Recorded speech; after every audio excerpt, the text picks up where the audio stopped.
Hello and God bless. The 7th of January is today, and my name is Gray. I'm bringing you a fresh word for you for today. First Thessalonians 5:16 and 18 says, "Rejoice always, pray constantly, and give thanks in all things, for this is the will of God."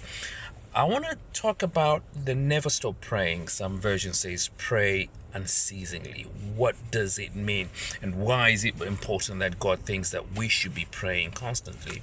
First and foremost, this doesn't mean that at every second of my life I am constantly praying. I'm not talking to anyone. I am constantly in prayer. No, it doesn't mean that. What it means is that at all times in our life, we are acknowledging who God is in our lives. We are being grateful for the things that He is doing. We are praying for the people around us, praying for the people that we know, even for the people that we do not know. But we are constantly having a conversation with God. And why is it important? Here's the thing, like exercise. When you start exercising, and you've gotten into a routine, even if you haven't gotten into a routine, when you start exercising, when you stop, for you to get back exercising is always hard, because first and foremost, it's that mental thing that you have to overcome. For some reason, when you stop, for you to start again, it's always hard, because you start thinking about the things that you were doing, and it just gets be hard. Even after you've overcome that, your level of fitness is not the same as what it was when you stopped. And it is always hard for you, because you're always thinking that I have to be there, but you're not always there.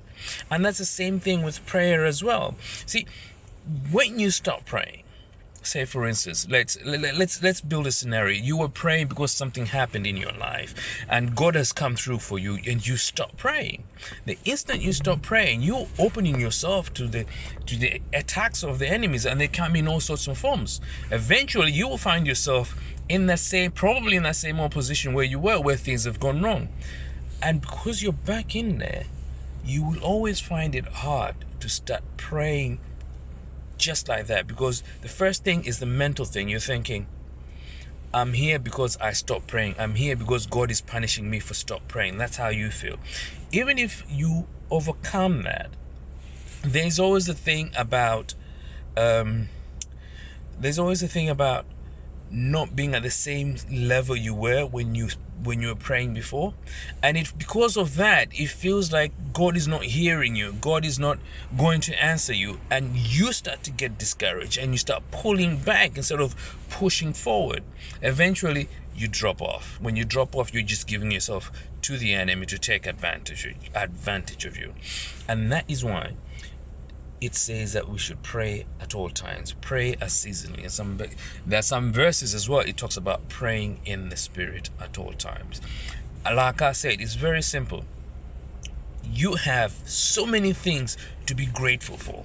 If you sit down and start thinking about them, you spend all day just saying, thank you, God. There you go. You're already praying constantly. How many people do you know that need prayer in your life? There you go. You can start praying for them as well. And that's how you can pray constantly. There's so many things that we can bring before God, and there's so many things that we can be thankful to God for. That is one way for you to start praying constantly. What we cannot afford to do is to stop praying. We cannot afford to stop praying. So you and me, brother, let's get on the bandwagon and let's just start praying, because this world needs our prayer. You and me, we need prayer. God bless you.